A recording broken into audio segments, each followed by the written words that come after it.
This market is volatile. This market is exciting. Well, it is. Here to talk about that. Alive. Brent Wilsey is in studio, the smartest market man in the country. Brent Wilsey, of course, Wilsey Asset Management. Is this a good thing? Should we be scared here, Brent? You see I'm smiling a little bit? Why are you smiling? Because this is when you buy, and that's why people get so upset about, oh my gosh, the market's falling, they start panicking. We have all these pending orders. I think we had hundreds pending. And actually, they've now started to trigger because the market pulls back. So patience pays off. And that's what's happening now, is that now we're buying companies at lower prices. So I'm happy about this. I'm hoping for a little bit more. Okay, so but what about the notion that just because something is cheap, it doesn't mean it's not going to get cheaper? I mean, how do we know? This is where your research is so important. Make sure you're buying those fundamentally strong companies that have good earnings, good cash flow, not a lot of debt. Don't buy the crap of these other companies. Just because they're low doesn't mean they're good buy. Sounds like a keynote speech. Don't buy the crap. Yeah, that's right. So on a technical basis, the S&P, for example, is undervalued here. I think the S&P could go all the way back down to 1880, something like that. Wow. I mean, which would not be a bad thing, and for guys like you, but it sure fell off a cliff recently. Yeah, it did. There's a lot of concerns on Russia, on Argentina, the Middle East. And also, let's not forget, this is summertime. It's vacation time. So people are on vacation, and this happens a lot. And this is when everybody else goes on vacation, things go down. You say, where are some good companies I can buy? They sold in May and went away. They wait till July this year. Oh, that doesn't rhyme quite as much. Huh? Yeah, July. Well, July, say goodbye. Yeah. Look, Come back sometime around October. That's right. Is that right? Let me give you a couple of things. So the job market continues to improve, if you believe that sort of thing. There is hope for the long-term unemployed. Yes. Consumers are back. There's strong business spending.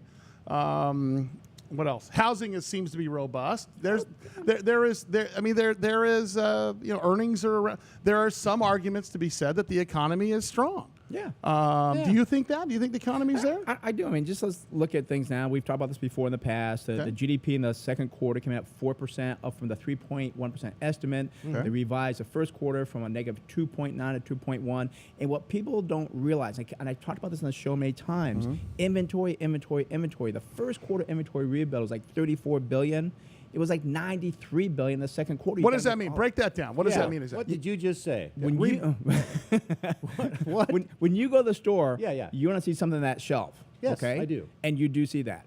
Well, what happened is that you've got to have the inventory be built for that. So they've got to manufacture and make that. So when you go to consume something, you go there and you can pick it up. That's the inventory rebuild. And during the first quarter, because of the weather being so bad, people could not get to work. They could not transport stuff. So inventory was not being rebuilt. And if we had that 2 quarters in a row, you would start going to the store saying, wait a minute, there's no milk on the shelf. Donde está leche? Yeah, donde está leche? Wonder. I think people got to the store in cold weather, but the stuff didn't get to the store. You know what I'm thinking? Because you could walk to your neighborhood, blah blah blah, and get your toilet paper. But the trucks can't get there to get the toilet paper there. Yes, that's probably a bigger deal than. And the person that goes to the factory to make that stuff was not going to work to make that stuff. So all the stuff couldn't get to the factory to put together the thing that And there always is a little bit of inventory there to work with, but you can't go for a long time. And now it's built back up, and then you look at something called the inventory to sales ratio, and it's pretty good. And the consumer spending went from, I think, a 1% to 6%.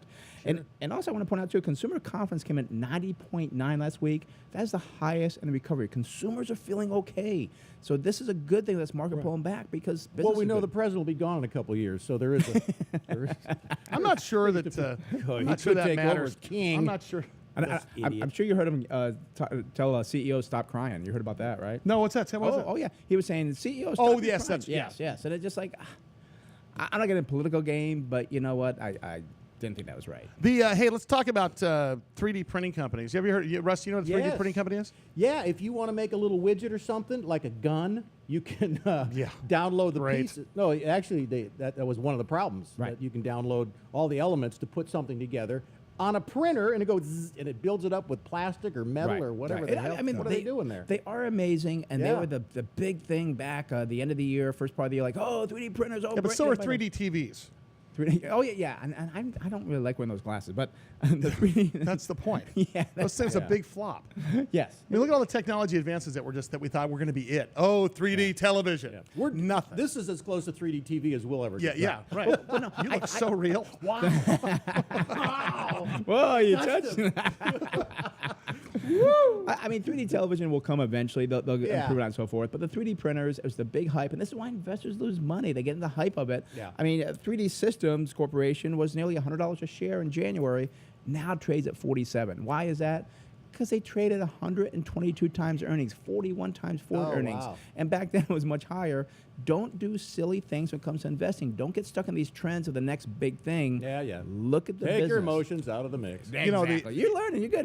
Can you manage my portfolio? Well, here's I know it, but I don't do it. But here's another example of that. Techmira. Techmira had that Ebola drug. That and there's no cure for Ebola, but don't tell that to investors because there was this Vancouver-based company called Techmira came out, and I don't have the symbol. I'm gonna guess Techmira, TKMA or TKMR. Look at either one, Chris or Curtis. But they came out with this sort of an Ebola vaccine. Big news comes out last week about all in. Their shares jumped up. They went up 15% or 20%. Suddenly, we find out that a privately held company in San Diego called MAP Pharmaceuticals sent over 3 top-secret vials of anti-Ebola. Privately held company. Right. The health is improving on the 2 patients. Techmira stock tumbles as fast as it goes up in a 3-day period.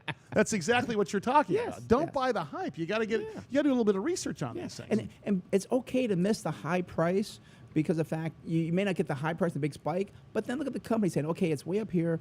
Let it come back down. Maybe I'll buy 3 months, 6 months from now. I mean, and that's why I looked at 3D printing now systems. They're still not a buy. I mean, at $47 a share, they're still too expensive. Don't get tied into that. And even though when you look at it, I mean, gosh, their sales were up 48%, which is pretty good. Their earnings were down. I'd like to get one of those. The dishes are dirty. Well, hold on. Let me just print up a dish. Here's a cup coming out. 4 minutes. It'll be hot. That is the true. That's the true 3D printer when it comes out with the soup in the cup. That would be phenomenal. If you can do that, you'll be very wealthy. I went to a movie this weekend. I was supposed to go to the racetrack, but it was raining here in San Diego for the first time since the '60s. So I went to the movies instead.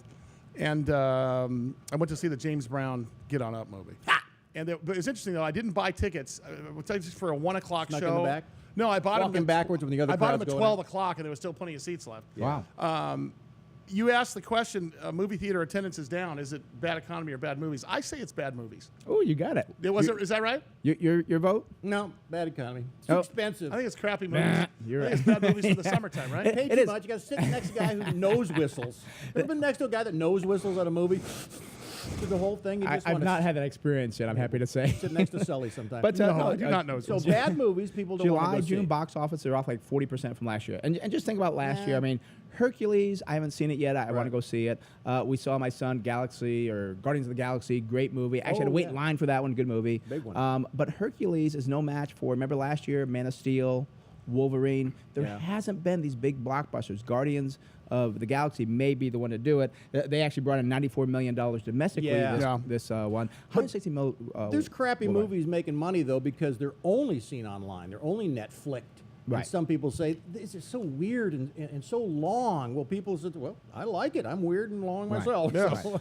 But Hollywood's just not coming out with those big blockbusters yet. Yeah. And again, some have fallen flat, just haven't done well. And so, again, it's not the economy. The money's there. Remember, consumer confidence, 91. There's too many actors. That's what I think. There's so many Too many actors stars. getting paid too much money. Well, back in the, my mom going to movies, like there were only 2 big actors and 2 big actresses, and now you see people, they're taking pictures like, who the hell is that? Yeah, right. And they're all younger now. What happened to our age? Younger, group, there are movies that I don't even want to see. Your She's age in group. Twizzle. Yeah. What? She turns into a werewolf and dances in the forest. I'm like, really? I'm going to go see that. What is that? I don't know. I want to see that. Okay, so in 30 seconds or less, because I'm going to chase it down later in the week or this, economists have argued for a long time that the recession slowed down because of the wealth gap. Just the short answer: is there a wealth gap, and is it slowing, or is it decreasing? There is a short answer. There is a wealth gap. I will say, we'll talk more about it later. It is people's own fault. That's what it is. Good. And I'll All right, explain good. why. Next time you're with us, and when we chase you down this week, then then we have to talk about that because The poor guy didn't save enough. The rich guy spent too much. Well, that's exactly right. I mean, honestly, I truly believe that's exactly what's going on here. Well, now you have to call me later in the week because we just discussed it.